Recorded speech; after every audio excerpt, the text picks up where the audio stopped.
Oi turma, tudo bom com vocês? Bem-vindos a mais uma videoaula de História e o nosso assunto de hoje é sobre o desenvolvimento socioeconômico do Brasil. Durante o reinado de Dom Pedro II, o Brasil experimentou mudanças importantes em sua sociedade e economia. A população brasileira cresceu muito devido ao nascimento dos descendentes de imigrantes. As zonas rurais eram mais importantes economicamente do que a zona urbana, devido à cultura da plantação de café e da cana-de-açúcar. Os centros urbanos mais importantes eram Rio de Janeiro, Recife e Salvador, pois eram cidades portuárias que faziam transações comerciais de importação e exportação. Então, durante esse período do reinado de Dom Pedro II, essas três cidades elas tiveram um grande crescimento por conta da sua localização. Elas ficavam próximas ao mar e nelas surgiam esses portos, onde passavam os navios que traziam e levavam produtos para a comercialização. Nesse tempo, iniciou-se as transformações das cidades brasileiras pela instalação de iluminação pública, rede de água e esgoto, pela melhoria dos transportes e na comunicação. Essa procura por novos serviços fez o capital, ou seja, o dinheiro do país na época, circular com muito mais velocidade, deixando de ser exclusivamente voltado para as lavouras como era antigamente. E agora o país passou a ter mais cuidado com essas questões relacionadas ao comércio, indústrias e transporte.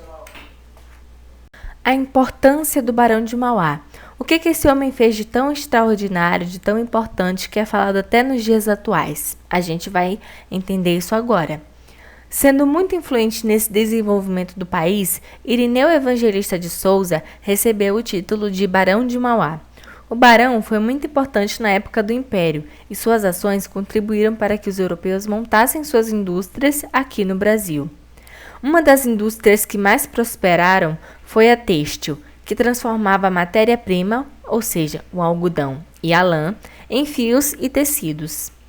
O barão foi o brasileiro mais destacado, pois na época ele investiu em novas atividades econômicas. Ele queria ajudar o Brasil a crescer economicamente, então teve que investir o seu dinheiro em alguns setores, como os de transporte, onde ele fundou a primeira ferrovia do Brasil, que ligava Petrópolis ao Rio de Janeiro e que foi inaugurada em 1854. E aí na imagem abaixo nós temos a inauguração da Estrada de Ferro de Petrópolis.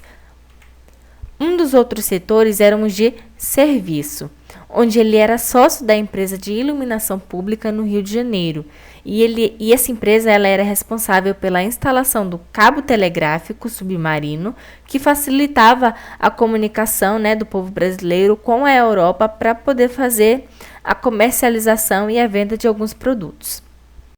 Então é isso, pessoal. Eu espero que vocês tenham gostado da aula e que vocês tenham entendido. É um assunto bem tranquilo para se estudar, ok? Um beijo, estudem e até a próxima.